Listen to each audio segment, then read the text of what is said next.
you did a podcast on post-Christianity. I think of Britain is always pointed to as this example of post-Christianity and kind of where the U.S. is headed.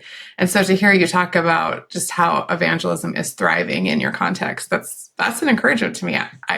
Are there other things you'd say that the American church can learn from your efforts around the Christmas season? I would think that in many ways it's the flip side of a challenge. So I think what Glen just said about coziness and, all that sort of, I've said about weather and so on.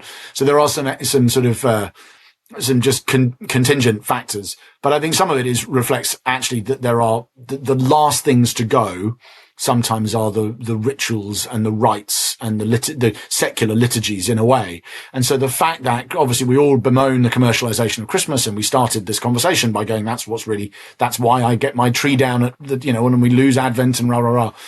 But actually the fact that even when a culture's internal world seems not to be very Christian at all, and many of the decisions they make about many things in life don't seem very Christ-like, and wouldn't profess to be, the calendar remains an opportunity. And I think that I know that in America, you have this odd thing where actually in a formal sense, the calendar is less Christian than the British one, but actually a lot more of the population have been Christians for a long time for various reasons going back hundreds of years. And so I don't know whether all of these things translate like that. Happy holidays, etc. I mean, just in Britain, people don't really do that. It's just obviously a kind of Christmas is not a weird thing to say. But I do think that those opportunities, the lesson I would draw from it is that those calendrical and actually life event things as well, births, deaths, marriages, Christmas, Easter, they become big opportunities in a society where people don't go to church and don't think about, or think they don't think about religious things for much of the year.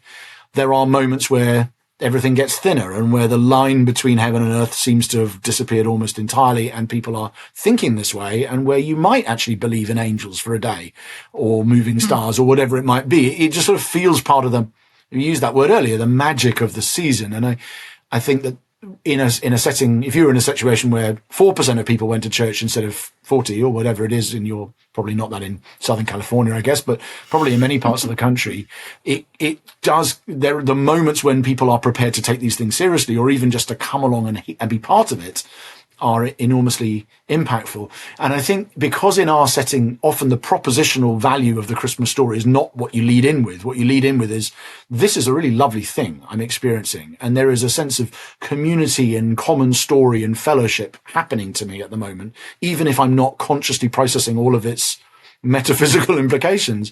That's the leading edge. That's the thing which people are open to. And so we start there. And that's, I think, was where, as Glen was rightly pointing us. So that may be in 20 years' time, more and more churches in America finding that they are ministering in more that way because of where the culture's gone. I don't know.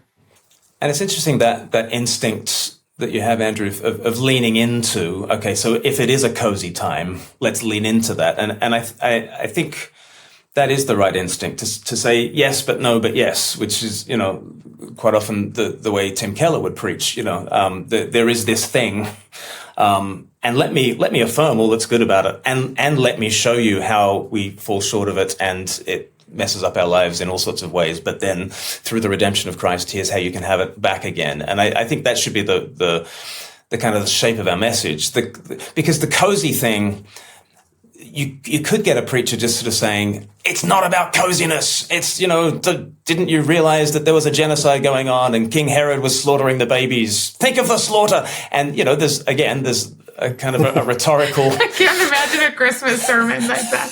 Think of the slaughter. Think of the slaughter. Well, I think that, or so if they don't rail against the coziness, they might rail against, gift giving, and it's got completely out of hand and it's just become a consumerist thing. It's not that. It's not anything to do with that. He was born in poverty. Or you could say, everyone, you ask anyone, what is Christmas about? And they'll tell you it's about family. No, it's not about family. It's about Jesus. And I think, that is to do well the no part of the sermon. and that no part of the sermon is really important, but I think it's wrapped up with the yes, but no, but yes. That there is something about family, and that there is something about drawing together when for the rest of the year you've lived like it's about your career, and all of a sudden you remember what's really important. Well, let me kind of affirm that at the heart of reality, there's a family, right? At the heart of reality, there's the son who's inviting you to become a child of this God.